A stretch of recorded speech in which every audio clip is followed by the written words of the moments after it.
जय जोहार, जय आदिवासी, जय संविधान।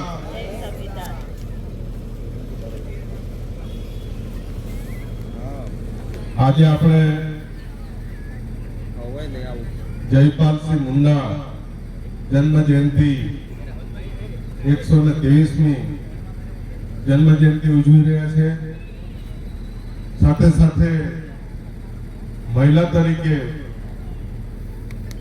સાવિત્રી દેવી જેમણે મહિલાઓને શિક્ષણ આપવાની શરૂઆત કરી, એ પ્રસંગે આપ સૌ ભાઈઓ બહેનો બાળકો યુવાનો બધા ભેગા થયા છે।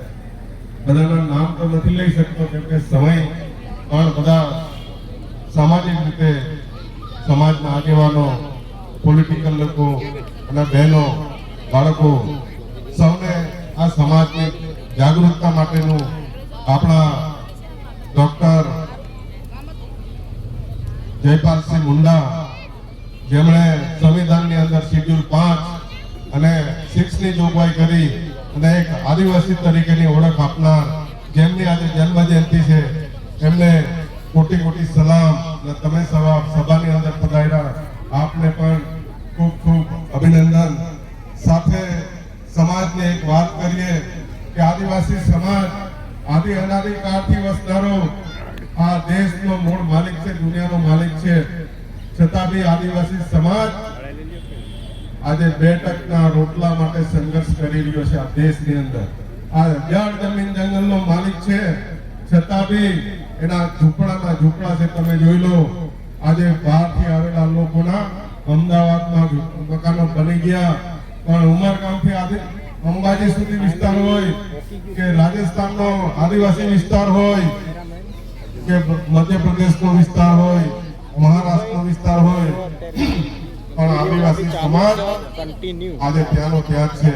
એની જળ જમીન જંગલ એનું પોતાનું છે, તો છતાં આજે બીજા એનું વાપરે છે। એનું આપણે બધાએ સંશોધન કરવું પડશે। ખાસ કરીને આપણો સમાજને આ બ્રાહ્મણવાદી વ્યવસ્થાની વાત કરું છું।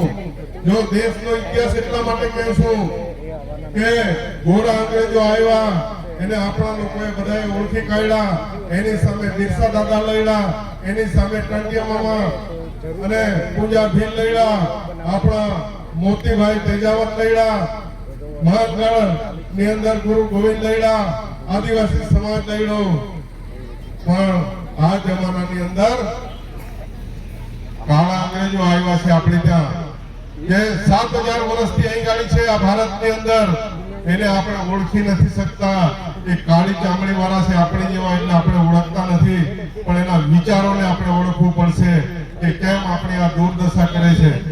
એટલે ભાઈઓ બહેનો, આ અંગ્રેજોની સામે, જમીનોની સામે જેવી રીતે બિરસા દાદા લડ્યા હતા, એવી જ રીતે અહીં છોટુભાઈ વસાવા પણ વર્ષો પહેલા વાલિયા ઝઘડિયાની અંદર જમીનદારોની સામે લડ્યા, અને ત્યાં પણ જમીનદારોની સામે એટલી મોટી લડાઈ થઈ કે હજારો લોકોના ત્યાં ગાડી ખૂનો અને હજારો લોકોને ત્યાં ગાડી વિસ્થાપન થવું પડ્યું। ત્યાં સંઘર્ષ થયો અને જમીનો પર એટલો સંઘર્ષ થયો કે જેને છોડીને આજે ભાગી જવું પડ્યું। સાહેબ, મારે તો એક જ વાત કરવી છે, આપણે બધાએ આપણા પૂરી દેવી દેવતાઓને જોયા, રાજકુમારો તો એ બધું ઘણી કહીને ગયા, પણ ગુજરાતની અંદર એક વસ્તુ છે, ગાંધીજી આ ગુજરાતમાં જન્મ્યા, સરદાર વલ્લભ પટેલ આ ગુજરાતમાં જન્મ્યા, જેને દેશના રજવાડાઓને એક કરવાનું કામ કર્યું। ગાંધીજીએ વિચારધારા આપી આખી દેશને કે અહિંસા નહીં ફેલાવી, પણ ગાંધીજી અહીં જન્મ્યા। અને ખાસ કરીને મારે એટલે ગુજરાતમાં જે દારૂબંધી છે, આ દારૂબંધી કેટલું મોટું નુકસાન કરી રહી છે। કઈ રીતે નુકસાન કરે છે દારૂબંધી? દારૂ પીવાથી નુકસાન કરે છે કે દારૂ ન પીવાથી નુકસાન કરે છે? નુકસાન દારૂ પીવાથી એટલું નથી, થાય છે નુકસાન, પણ એનાથી વધારે નુકસાન આ સમાજને જે લૂંટવાનું કામ કરે છે, ગેરમાર્ગે દોરવાનું કામ કરે છે। ચૂંટણી આવે ત્યારે દારૂ વેચાય છે, આપણે ત્યાં દારૂ વેચાય, બાટલી પોટલી આપે ને આપણા વોટ ઉઘરાવી જાય છે। જે સંવિધાનને આપણને હક ને અધિકાર આપ્યા છે, એ અધિકારો પર આ લોકો તલાપ ચલાવે છે। ને એ લોકો સત્તામાં આવે છે અને આપણું જળ જમીન જંગલ લૂંટે છે. આપ તમે જોઈ લો કે આ ગુજરાતની અંદર અત્યારે અહીં ગાડી શામળાજીની આજુબાજુ કોરિડોર જ્યારે બનાવે છે એની અંદર પણ હજારો આદિવાસી વિસ્થાપિત થવાની છે. એવી જ રીતે ટ્રાઇબલની અંદર કેટલા કોરિડોર આવે છે. સ્ટેચ્યુ ઓફ યુનિટી એનાથી હજારો આદિવાસીઓ વિસ્થાપિત થયા. અત્યારે બોમ્બે થી દિલ્હી સુધીની જે કોરિડોર બનાવવાના છે એનો મતલબ એ નથી કોરિડોર એટલે રસ્તો. આની અંદર નિયમ છે. અત્યારે મેં જોયું અંબાજી થી આપણે એક રેલવે અત્યારે અહીં ગાડી કાઢવામાં બનાવવામાં આવે છે. એક અહીં ગાડી કોરિડોર બનાવવામાં આવે છે. એમાં નિયમ એવા બનાવવામાં આવ્યા છે કે માલિક હોય એને પૂછવાનું નહીં, પહેલા એની જમીનો એક્વાયર કરી લેવામાં આવે છે અને ત્યાં ગાડી બાંધકામ ચાલુ કરી દેવામાં આવે છે. આ કેટલું મોટું નુકસાન છે. એ કોરિડોર ને 1 કિલોમીટર આ બાજુ ડેવલપ કરવાના છે અને રોડ બીજી સાઈડે ડેવલપ કરવાના. ત્યાં ડેવલપ શું આવશે ખબર છે? ત્યાં ગાડી હોટલો, રિસોર્ટો અને સોસાયટીઓ મોટી મોટી આવશે. એની અંદર વસ્તી બહારની આવશે કેમ કે આપણથી જમીનો ખરીદવાની નથી. એ સોસાયટી આવશે એમાં જમીન આપણે મકાન રાખી નથી શકવાના, સોસાયટી રાખી નથી શકવાના. સાહેબ બહારના લોકો આવીને એની અંદર વસ્તી થશે. હજારો આદિવાસીઓ લઘુમતીમાં આવી જવાના છે. કેમ કે આપણે સંવિધાનમાં લખ્યું છે કે 50% થી ઉપર વસ્તી જેની હશે એની વસ્તી હશે ને એ લોકોને અનામત હશે. સાહેબ આ અનામત ખતમ કરવાનું કામ કરી રહ્યા છે. અને ખાસ મારે જ્યારે આ સમાજને આહવાન કરવાનું છે કે અમે છોટુભાઈ વસાવા, અમે ભીલિસ્તાન વિકાસ મોરચા બનાવ્યું, અમે બીટીએસ બનાવ્યું, ભીલ પ્રદેશની વાત કરી. સાહેબ આજે આ સિમ્બોલ જે લટકે છે ને એ 2009 ની અંદર અમે એ રજિસ્ટર લોગો કરાવેલો અને ભીલ પ્રદેશની અમે માંગણી કરી, ભીલિસ્તાનની માંગણી કરી હતી. સાહેબ આજે આ લોગો આખા દેશની અંદર મેં રજિસ્ટર કરાવ્યો, છતાં બી આજે બધા લોકો એને ઉપયોગ કરે છે. કઈ વાંધો નથી. મારો સમાજ જાગૃત થતું હોય તો આપણો સિમ્બોલ પણ ચાલતો હોય તો મારા હજારો આદિવાસીઓ ભાઈઓ બહેનો બચી જવાની છે. જળ જમીન જંગલ બચી જવાનું છે. અને ખાસ આપણે બધા જોઈએ છે કે આપણે ધર્મના નામે બધા અલગ અલગ કરે છે, પણ સાહેબ આપણે ભગવાન પૂજવાનો છે. ભગવાન તો આપણા સમાજ, સંસ્કૃતિ અને પ્રકૃતિ, જળ જમીન જંગલ એ આપણો ભગવાન છે. આપણા લોકો સૂર્યને પૂજે, આપણા લોકો પેડને પૂજે, જમીનને પૂજે, નદીઓને પૂજે છે. તો ધાવણ તો આપણે એ જ છે ને. જ્યારે માં આપણે જન્મ આપે છે, નાના હોય છે 3 વર્ષ લગીના, ત્યારે માનું ધાવણ ધાવીએ છે. આજે જ્યારે મોટા થયા છે ત્યારે કોનું ધાવણ ધાવીએ છે? આપણે ધરતી માનું ધાવણ ધાવીએ છે. એ આપણી માં છે એને બચાવવાનું છે. જળ જમીન જંગલ આ પેડ એ આપણા પ્રકૃતિ ભગવાન છે, તો એની પૂજા કરવાની છે. આપ તમે જોઈ લો કે ઉમરગામ થી અંબાજી સુધી 1 કરોડ થી પણ વધારે આદિવાસી સમાજ છે, છતાં અલગ અલગ વેરવિખેરમાં છે. આપણે 29 જાતિમાં વહેંચાયેલા છે. વસાવા, ડામોર, તળવી, પાળવી આ બધા અલગ અલગ જાતિમાં છે. એટલે અમે ભીલ પ્રદેશની માંગણી કરી. છોટુભાઈ વસાવાએ પણ 2009 ની અંદર માંગણી કરી અને એના માટે અમે લડ્યા અને ભીલ પ્રદેશની ડિમાન્ડ આજે 4 રાજ્યની અંદર છે. મારે કહેવાનો મતલબ એ છે કે આ સરકારો જ્યારે 1947 માં દેશ આઝાદ થયો ત્યારે ક્યાં કોઈ રાજ્ય બનેલા? કોઈ રાજસ્થાનની બહેન હતું, ગુજરાતની બહેન હતું, મહારાષ્ટ્રની હતું કે મધ્યપ્રદેશની હતું. એક અખંડ ભારત હતું. પણ છતાં આજે એને 4 રાજ્યોમાં અલગ અલગ વહેંચી દીધા. વહેંચ્યા એનો બી અમને વાંધો નથી, દેશના રાજ્ય બનવા જોઈએ. પણ આદિવાસી સમાજ જે સંસ્કૃતિ અને પ્રકૃતિ સાથે રહેતો હતો. ગુજરાત અમારો સાથે અહીં રાજસ્થાનની હાડમાળાઓ, આજે અરવલ્લીની હાડમાળાઓ છે, એ મારો આદિવાસી સમાજ રાજસ્થાનમાં પણ રહેશે અને ગુજરાતમાં પણ રહેશે. એવી જ રીતે સાતપુડાની હાડમાળાની અંદર ગુજરાત પણ રહેશે, મધ્યપ્રદેશ અને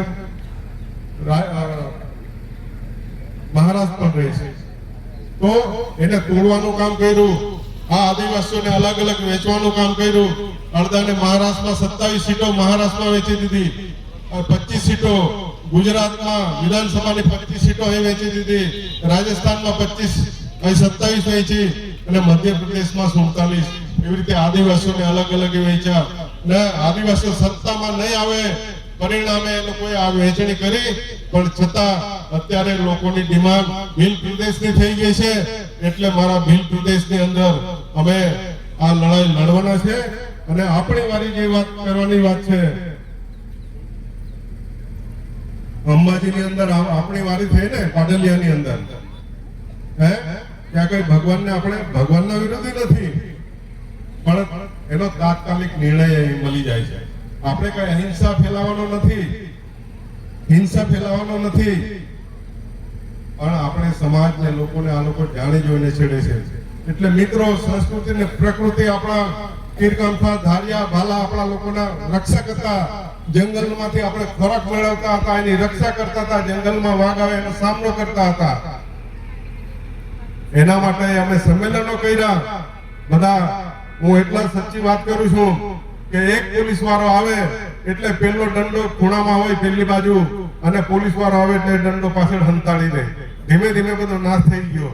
અમે સંમેલનો ભર્યા અને કવાંટની અંદર જ્યાં ગાડી તીરકામઠા ને બીજું બધું બને છે સાહેબ, અમે ત્યાં સંમેલન બનાવી અને ત્યાં ગાડી ધારિયા અને ભાલા અને પાલા અમે ત્યાં ગાડી વહેંચણ કરી કે જેથી લોકોને હિંમત આવે, એની પૂજા કરી. અને આજે તમે જોઈ લો, આદિવાસી વિશ્વ દિવસ આપણે ઉજવીએ છીએ ને બધા, કેવા પોતાના ડ્રેસ અને એમાં આવીએ છીએ ટ્રેડિશનલ ડ્રેસની અંદર પોતાના ઓજારો લઈને, અને એ જ આપણી ધાક છે.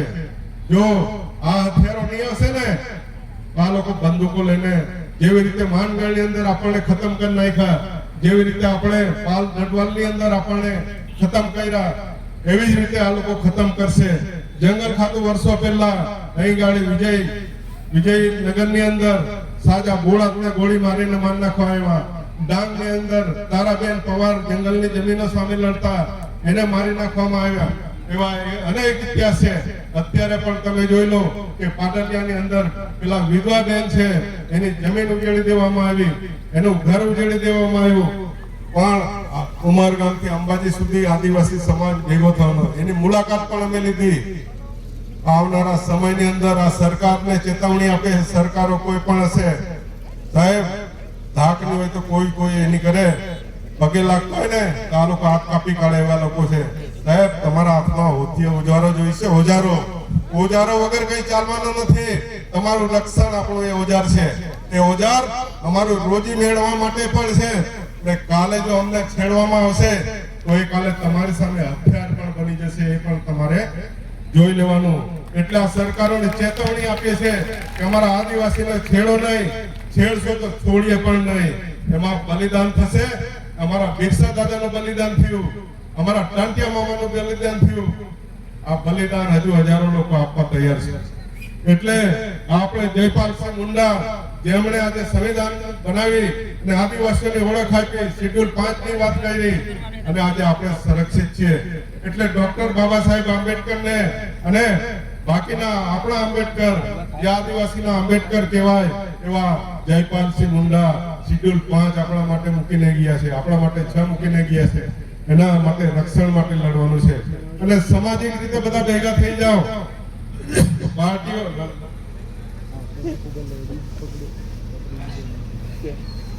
સમાજ રીતે બધાએ ભેગું થવું પડશે. પાર્ટીઓ, નાના સંગઠનો, સામાજિક સંગઠનો છે, કઈ વાંધો નહીં, જરૂર છે લોકશાહીની, પણ એવું ના હોય કે આપણે એમાં વર્ષોથી વહેંચાયેલા રહીએ. હવે સમાજને છત બનાવવાની જરૂર છે. ઉમરગામથી અંબાજી સુધી આદિવાસી સમાજ એક નેજા હેઠળ આવે. એનું કારણ છે કે આદિવાસી સમાજ મારો આજે ગરીબ છે, એનું ઝૂંપડું છે, એની જંગલની જમીનો છીનવામાં, એના ઝૂંપડા તોડવામાં આવે, એનું ખાણ ખનીજ, પથ્થરો, રેતી, પાણી આજે ચોરી જવા. આટલા મોટા ડેમો બનાવ્યા છે. પાણી કોને મળે છે? બહારના લોકોને પાણી મળે છે, જમીનદારોને પાણી જાય છે, ફેક્ટરીઓને પાણી જાય છે. માટે સમાજે ભેગું થવું પડશે. એક આપણે બધાએ અવાજ ઉઠાવવાનો છે. ને એના માટે આપ તમે જોઈ લો, મને સૌથી વધારે દુઃખ એ થાય છે, મારી સમાજમાંથી છોકરીઓ વેચાય છે. ઉમરગામ અંબાજીથી આ બધા જમીનદારો મારી છોકરીઓ વેચાય છે. મરઘા વેચાય, બકરા વેચાય, કદાચ લાકડું વેચાય, પણ આ તો મારી છોકરીઓ, માનવતા મારી દેવી આદિવાસી સમાજની છોકરીઓ વેચાય. એ મને એ બાબતનું દુઃખ છે. મેં એને BTS બનાવ્યું. આ સૌરાષ્ટ્રથી જે જમીનદારો હતા એ આદિવાસી વિસ્તારમાં લક્ઝરીઓ લઈને જાન લઈને આવતા પહેરવા માટે. સાહેબ બીટીએસ બનાવ્યું ને, અમે રાજપીપળામાં ખોઈકા એ લોકોને લક્ઝરી હાથે એક બી આવતો બંધ થઈ ગયો આદિવાસી વિસ્તારમાં. તમે જોઈ લો, કેમ કે આ જોવું પડશે. અને એનાથી નુકસાન એ છે, અમે રોટી બેટી વ્યવહાર વાળતા હોય તો તમે આપો, પણ સાહેબ એક છોકરી બી કોઈ આદિવાસી લઈને આવે ને તો આજે પોલીસના ધાડે ધાડા આવી જાય. એ ગાડી ઉજળિયાત લોકો બીજા બધા આવી જાય, એ પણ આપણે બચાવવું પડશે. બીજું કે આ છોકરી લઈ એવાથી એટલું નુકસાન નથી. એ મારી બહેન હશે, મારી બેટી હશે, કે જે કઈ હશે, પણ સાહેબ એના નામે 73 નદી જે જમીનો ખરી ને એ લોકો એ બહેનના નામે ખરીદવાનું ચાલુ કરશે. એ બહેનના જે છોકરા થશે ને, છોકરા હવે થવાના છે. જો બેનો હું કઈ એ નથી, આ પુરુષની અંદર પેલા પુરુષનું નામ લખાતા હવે બહેનોનું પણ છોકરાઓ પાછળ નામ. ધન્યવાદ છે વાતને, પણ બેન જે આવી રીતે બહાર જે લોકો બિન આદિવાસી લોકો લઈ જાય છે એના નામે જમીનો ખરીદશે અને આવનારા જે એમના પૈસા ખર્ચનાર છે એ આપણા વિસ્તારોમાં રિસોર્ટ અને હોટલો બનાવીને આપણી જમીનો છીનવી લેવાના છે. આપણે વસ્તી ઓછી કરવાનું. આ ગુજરાતમાં મેં સૌથી વધારે મેં સર્વે કર્યું છે કે સૌથી વધારે આદિવાસી બહેનો વિધવા છે. એનું કારણ કે જે 18 વર્ષથી 35-40 વર્ષની અંદર સૌથી વધારે વિધવા બહેનો છે. હજારોની સંખ્યાની અંદર છે. એક તાલુકામાં મિનિમમ 15,000 3,000 આજે વિધવાઓ છે. એનું કારણ છે આ દારૂ, ડુપ્લિકેટ દારૂ મળી છે. ગાડી યુરિયા નાખેલો દારૂ, ફટકડી વાળો દારૂ, થબોરિયા વાળો દારૂ. એનું કારણ છે કે આ વ્યસન છે, એક જાતની વ્યસન. તમે ઓરિજિનલ દારૂ હોય, આખા ગાંધીજી તો દેશ માટે પેદા થયા હતા ને ભાઈ, આખા દેશમાં બંધી કરી દો ને, ગુજરાતમાં શું કામ એકલી? એનું કારણ છે કે આ દેશના યુવાનોને મારવાના ધંધા છે ને, આ જમીન જંગલ લૂંટવાનું કામ છે. આજે જે મહિલાઓ છે એ મહિલાની એટલી પીડા નથી, એ બિચારીને રોજગારી નથી, પણ એની સાથે 2 થી 3 બાળકો હોય ને એને ભણાવી કેવી રીતે શક્યા બેન? એ છોકરો શું એ ભણી નથી શકતું, પરિણામે મજૂર જ બને છે. આપ તમે જોઈ લો, ગુજરાતની અંદર શેરડી કાપવા આવે છે, આપણા લોકો મજૂરી આવે છે. એ છોકરાઓ આજે શિક્ષણ વગર, એની કોઈ સ્કૂલની વ્યવસ્થા નથી અને એ છોકરાઓ પણ આજે મજૂર જ બને છે. એટલે આ સરકારો જે મૂડીવાદી RSS ની સરકારો છે એ મજૂર પેદા કરવાનું કામ કરે છે. આજે છોકરાઓ યુવાનો જે ભણ્યા છે એ શિક્ષિત બેરોજગાર છે, આજે ભણેલા મજૂર પેદા કર્યા છે. આજે મિત્રો આજે બધા સુરત થી માંડીને અમદાવાદ ની અંદર બધા ભરૂચ લોકો કામે જાય છે. આપણા ગામડાઓ ખાલી થઈ જાય છે અને સરકારી કોઈ નોકરી નથી. આપણા લોકો આજે આખા કુટુંબને સાથે પલાયન થઈ જાય છે અને એમનું પણ ત્યાં ગાડી શોષણ થાય છે, બળાત્કારો થાય છે. પણ છતાં બી આ બધી લડાઈ આપણે લડવી પડશે. અમે તો તૈયાર જ છે. વર્ષોથી હજારો વખત અમે તો અમારી પર કેસો પણ થયા. આપ તમે જોઈ લેજો, એ વખત સોશિયલ મીડિયાની હતું કમસે કમ છોટુભાઈ પર 50-60 કેસ છે, અમારી જેવા પર 35-40 કેસ છે અને જેલોમાં જઈને થાક્યા. સરકાર પણ હવે થાકી ગઈ છે, પણ અમે આ સમાજને જાગૃત કરવા માટે એક થવાના છે. આવનારા સમયથી ઉમરગામથી અંબાજી સુધી મોટી રેલીઓ કાઢીશું ને આ વિસ્તારની અંદર કોઈ દખલગીરી કરશે, કોઈ સરકાર કરશે, કોઈ પ્રોજેક્ટ નાખશે, સાહેબ એની સામે મરી જઈશું. પણ આવા ખોટા પ્રોજેક્ટો નહીં થવા દે ને જરૂર લાગે તો તીર કામતા ધારિયા કલા કાઢવા પડશે તો કાઢવા પડશે. કઈ વાંધો નહીં, અમે નક્સલવાદ તરીકે અમને જેલમાં નાખી દેજો, અમને આતંકવાદ તરીકે ગોળી મારી દેજો, પણ આ સમાજને બચાવવાનું કામ, આવનારી પેઢીને બચાવવાનું કામ અમે કરીશું. અને એ રસ્તામાં આવશો તો એ રસ્તો પણ અમે સાફ કરવા તૈયાર છે. જય જોહાર, જય ભીલ પ્રદેશ, જય આદિવાસી. ખૂબ ખૂબ